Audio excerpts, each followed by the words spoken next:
First, we're going to start with counselor preparation programs. Counselors are considered professionals upon completion of master's degree programs. What that means is counseling is at the master's level.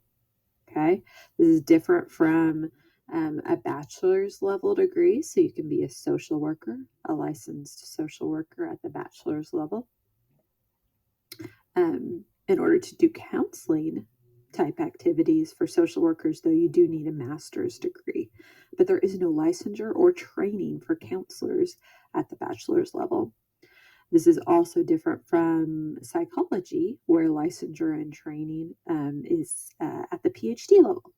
So there is a PhD in counselor education and supervision, but you don't need it to practice as a counselor. Okay.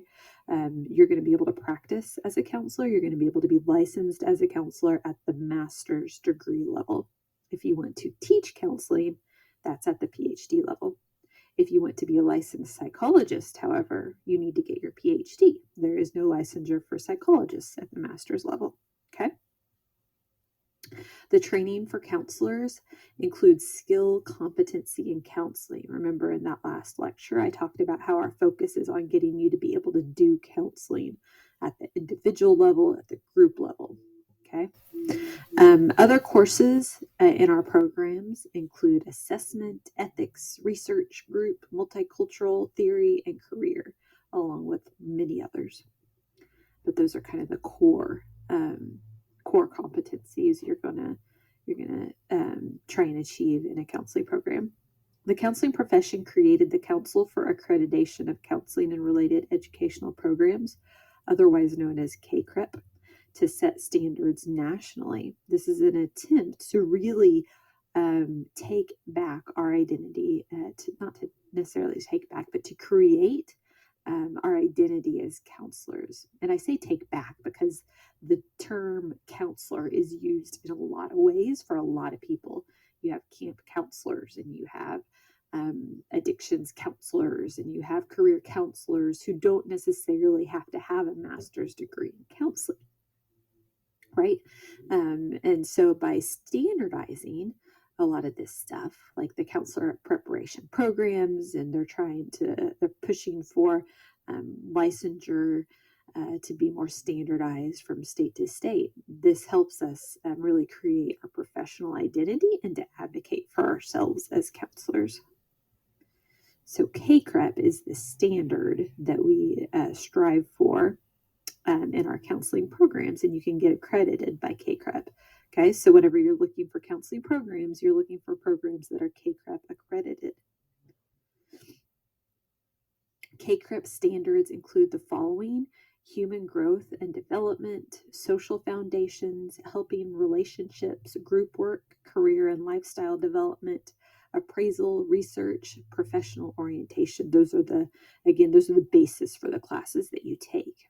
Okay, the actual program is a 60 credit hour program, and so these standards may be split up throughout different classes.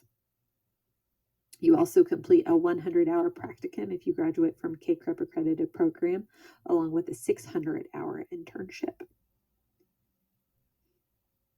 Okay, so that's accreditation. Remember, accreditation is at the program level or the school level.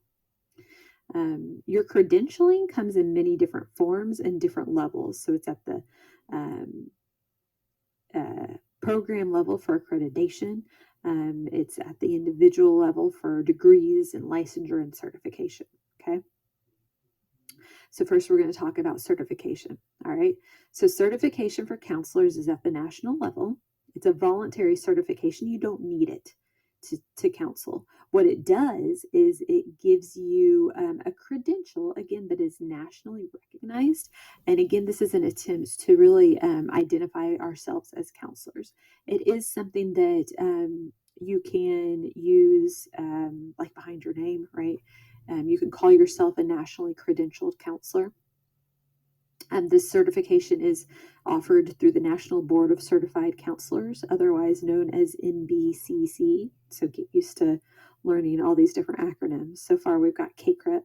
Now we've got NBCC.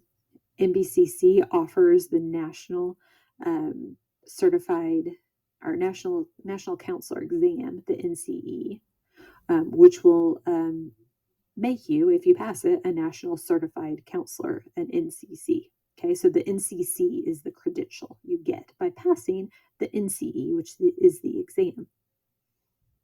Now, licensure, however, is at the state level. Okay, so you might be, depending on the state, you might be an LPC, you might be an LPCC, you might start off as an LPCA, you might be an LMHC. Okay, those are all different acronyms. They all essentially mean the same thing. You might be a licensed professional counselor, a licensed professional counselor associate, a licensed mental health counselor. All right, it just depends on the state. For licensure, you need to graduate from a graduate counseling program. Some states are going to accepting only individuals who graduate from CACREP accredited programs for licensure. Okay, so Kentucky is one of those states, and in Kentucky, you have to have graduated from a CACREP accredited program in order to apply for licensure at the state level. Okay, what you want to do is you want to look at the state's licensing board, their website, to find out what you need to do to work towards becoming a licensed professional counselor in your state. The graduate program isn't typically enough to get you licensed. Okay, so first you need the graduate program, maybe CACREP accredited, maybe not. And then you typically need to do some sort of residency. You might need to complete anywhere from 2,000 to 4,000 hours of supervised hours after graduation. Okay, so once you complete your internship and once you graduate, then you may need to do supervised hours in order to apply for your LPC. Some states require you to apply for, I mentioned your LPCA, your Licensed Professional Counselor Associate license before you can start counting those hours. So you need to graduate, apply for your LPCA, get that approved, get your supervisor approved, and then start accruing those hours towards your LPCC. Some states require you to also take an exam. Some states require you to take the NCE, the the National Counselor Exam. Some states require you to take other exams before you are able to get your license. Again, you'll just want to visit your state's website. The degree is a credential also. And so you may graduate from with a Master of Science degree, a Master of Education, a Master of Divinity, a Master of Counselor, a Master of Arts, right? It just depends on your school, okay? Again, counseling is at the master's level though. So you do get a degree once you graduate.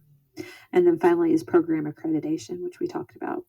For counseling, program accreditation is CACREP accreditation. That's kind of the gold standard. SACS accreditation in our area, SACS accredits all schools in the region. So you want to make sure that your college, so it's at the college level, you want to make sure your college is SACS accredited.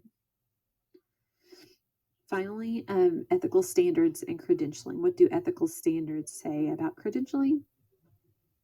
Professional counselors are required to present credentials accurately. Okay, so you want to make sure that you are that you have the credentials that you are saying you have. Right? You don't want to present yourself as a licensed counselor if you don't yet have your license. You don't want to present yourself as a counselor if you're a counseling intern, a counselor in training. The ACA Code of Ethics, the most recent version in 2014, says that counselors may claim or imply only professional qualifications actually completed. So if you are one class away from graduation, you don't call yourself a counselor. Counselors must also clearly distinguish between paid and volunteer work experience to your clients. Counselors may also advertise only the highest degree earned in counseling or a related field. For example, you might have a PhD in computer technology. That would not be recognized with counseling credentials. Okay, so you wouldn't present yourself as being Dr. So-and-so to your clients if you don't have a degree in counseling. Okay, you want to make sure that they clearly understand what your degrees are in when you present yourself.